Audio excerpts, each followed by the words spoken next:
As of this afternoon, there's approximately 100 properties under evacuation order and 1,200 properties under evacuation alert. This remains a dynamic and evolving situation, and the risks are real.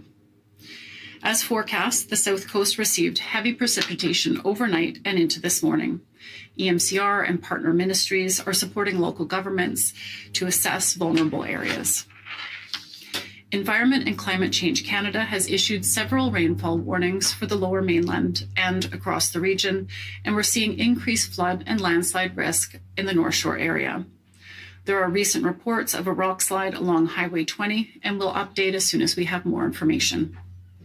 The ground is saturated in many areas. The rivers are full. Additional rainfall is going to increase the potential for more flooding and landslides. Folks should avoid riverbanks and waterways. The water is very high and the banks may not be stable. I urge everyone in affected areas to continue to follow the directions of local authorities, stay informed, and be prepared to act if the conditions change. Over the weekend, the province deployed over 30,000 sandbags, as well as provincial staff to communities in need, and provided sandbag machines when necessary. The province has additional flood control assets available, such as sandbags and tiger dams, and we are ready to provide further supports as needed. The best way for people to access sandbags is to connect with their local government or First Nation. I'd like to speak directly to people who are on evacuation order throughout these storm events. Being evacuated from your home is an incredibly difficult experience. The waiting, the wondering if you're able to return home and what part of your home is going to be impacted, that's some of the hardest parts. I want to thank you for taking these orders seriously. The province, along with emergency responders, local governments, we are doing everything we can to help keep people safe, to keep farms safe, communities safe, and we're supporting evacuees with emergency supports for those essential needs. We know that there are still long days and nights ahead, and it's essential that we all continue to work together and do what's necessary to prepare for all eventualities. I encourage people to take the steps now, if you haven't already, to be prepared. That includes having a household emergency kit with the essentials should you need to stay home or if there is a power outage. I'm also asking people to have a grab-and-go bag ready. It's a smaller version of an emergency kit that you can take with you if you're asked to evacuate. Please continue to check with your local government or First Nation to make sure that you're getting up-to-date information on their website or social media on local flood response. Evacuation order information, evacuation alert information, and the recommended actions to take in each circumstance is available on emergencyinfobc.ca.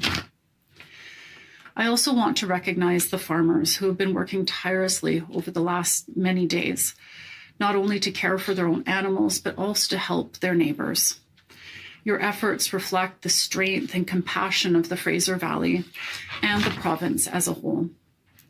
I also want to take a moment to recognize police, fire departments, public works crews, search and rescue crews, hydro crews, volunteers, and all emergency responders who have been working very long hours over the last week to help keep people safe. This is demanding work, and it means everything to the people who are affected. I'll now pass it over to Minister Popham.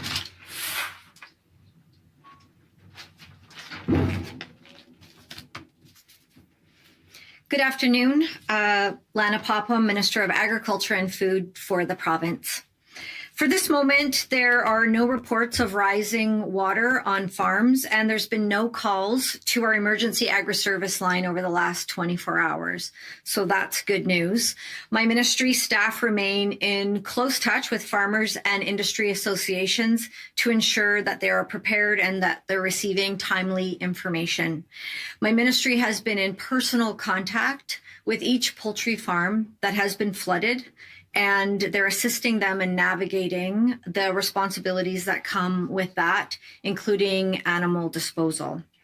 I continue to text with farmers in the Fraser Valley, and I can tell that there's obviously still a state of worry, but they seem to be confident that they're as ready as they can be, given what's happening. The advisories or the flood watch is up in the Pemberton area. I've reached out to a farmer up in the Pemberton area who farms quite close to the river up there. And they mentioned to me that it was pretty soggy, but the river levels, although they're high, they're not setting off alarm bells for them at this moment.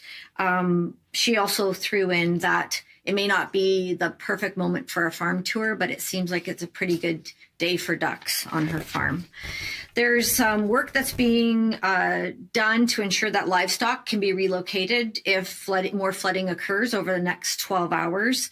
I mentioned previously that we do have one hog farm that currently is basically cut off from receiving supplies, and feed is a big concern there. Not sure if we're able to get a feed truck in. They have about 1 day's worth of food left. So we're working with that farm and looking at possibly delivering food by helicopter if that's needed, which is something that happened also in 2021.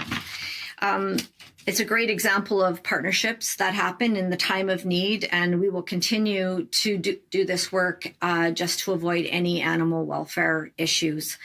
I met with the Federal Minister of Agriculture this morning, who obviously is very concerned about what's happening there. And I made sure that we asked for more support. Minister Heath MacDonald and I had a meeting of the minds and agreed that more needs to be done. We need to make sure that the federal government's at the table when we're requesting funding to try and find solutions for this situation into the future. Mayor Siemens of Abbotsford, of course, made it very clear that he needs the federal government to be at the table, and I support his call for stronger action on that from Ottawa. In terms of our animal and plant health center, I've told you that it's closed until at least the end of January. We're not out of the woods yet, as there's forecasting rain over the next day, but we're taking every measure that we can to protect that center. Over 2,000 sandbags have been put in place, and the facility is running on generators currently, but it's a really critical piece of infrastructure for us at this time of year. We obviously are still dealing with avian influenza. Those samples are now being shipped out to other provinces, but it's also a hunting season, and we do a lot of testing for chronic waste disease, which is a disease that affects our ungulates, so deer, elk, moose, and caribou. And we just shipped 1,200 samples for chronic waste disease off to Ontario today. So again, it's the process is in place, but we're unable to do that testing right now. Our chief veterinarian's office remains available to support any welfare concerns, so that hasn't changed. And just another reminder that for farmers, if they feel that they're in trouble and need some assistance, 1-888-221-7741 is the number to call. Thank you. Everyone take care. And I'm passing it over to Connie Chapman. Thank you, Minister. The weather event that we had been watching for Sunday, Monday has now since passed. Peak flows in streams are occurring and will continue to occur over the next couple hours before starting to recede. A flood warning does remain on the Sumas and Chilliwack River, though the Nooksack River is not expected to overtop its banks, and we will continue to see the Sumas River ease the flood levels and drain out. A flood warning also remains for the North Shore Mountains, where many of the streams are just starting to peak and then will start to recede. The Seymour River watershed saw a punch from the system with a significant increase in flows. Vancouver Island and South Coast are also starting to see the systems peak, and then also we'll start to see these water levels decrease. We are anticipating localized rain tomorrow at lower elevations, specifically for Hope, Chilliwack, and Abbotsford area. Though with this being said, the freezing level is going to start to drop, and the precipitation at higher elevations is likely to fall as snow. For the remainder of the week, we can expect ongoing unsettled weather, but cooler temperatures means that more snowfall will happen at the higher elevations versus rain. And that is all I have. Thank you. Thank you. And we'll open it up for questions in the room. We'll now go to questions. Please press *1 to enter the queue. And we have one question in the room, which we will start with. Please state your name and your outlet. You'll have one question and one follow-up. Go ahead. Thank you very much. Chuck Chang, Canadian Press. This question is primarily for Minister Popham. I was wondering, I know, Minister, you have mentioned before that you were not comfortable releasing the number of chickens that were affected in this flooding event, but are you able to tell us more precisely what the number of farms that might have been affected, flooded, went underwater during this event? Thank you. Thank you for the question. Yes, so we have about 6 farms that have been affected and have been flooded in the poultry industry, and our ministry has been in contact with them as they try and sort out the next steps. Do you have a follow-up? Yes, thank you. Minister, and this might be for Minister Green or anybody else in the room. I'm not quite sure. There has been UBC experts that have mentioned that considering the cost of the recovery of the farms and all the costs necessary to put in some of the flood mitigation, that it may be a good idea to go into a managed retreat, quote unquote, of the Sumas Prairies area, considering its propensity to flood in events like this. Is the province looking at that in any way? What's your thoughts on potentially buying out properties and potentially moving out of some of these neighborhoods that flood easily, more permanent basis rather than flood mitigation? Thank you. I certainly recognize how difficult these events that we've had have been on people. It's very difficult for people who have to be evacuated or even be on evacuation alert. I know that there's communities across BC who have had successive years of impacts for climate events, whether that's flooding or fire, and it definitely takes a toll on people. That said, we have work in the Sumas area at a flood table. We've got 2 local governments and 3 First Nations, as well as the province there. We're hoping to have the federal government rejoin us in this very important work. And the work that's going forward there is on how to reduce risk for the entire region, and ensuring that a solution in one area isn't to the detriment of another area in that region. We are including in that assessment pumping capabilities, diking, as well as temporary water storage. That work is underway. It's very important. This area is critical to BC and Canada's economy as well as agriculture. It's a key area with transportation networks, critical infrastructure, and more. We need to make sure that we're looking after this area and reducing risk for everybody there. Okay, we will now go to the phone lines. We have Kimberly Davidson from CBC. Kimberly, go ahead. Hi, I would like to ask a question about ways, starting with Highway 3. I was wondering if there has been a scope of work, so you know all the things that need to be done there, what kind of resources are on it right now, and a timeline for reopening. I'll turn that over to Janelle. Thanks, Minister. Appreciate it. In terms of resources, we have about 5 or 6 different crews in different locations across of Highway 3 between Hope and Manning Park.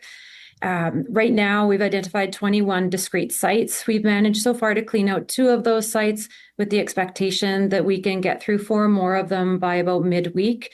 5 sites in particular have very large crosscuts across the major highway. So we're actually having to dig out a culvert that's failed and do some replacement work. So fairly significant amount of work. We're still completing our overall assessment in terms of timeline, but expect in the next day or so to have a sense of when we expect to have that highway reopened.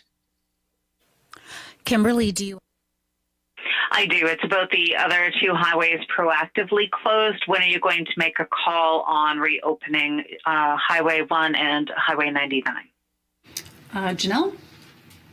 Yeah. Highway 1 Yeah, Highway 1 and Highway 99 both reopened around lunch today, so they have been reopened. I will note that Highway 1 through the Fraser Canyon does have a travel advisory as a result of high winds through that area. So again, drivers traveling through that should expect that it may close in with short notice in the event that we see changing conditions out there. But at this point, both of those highways are now reopened.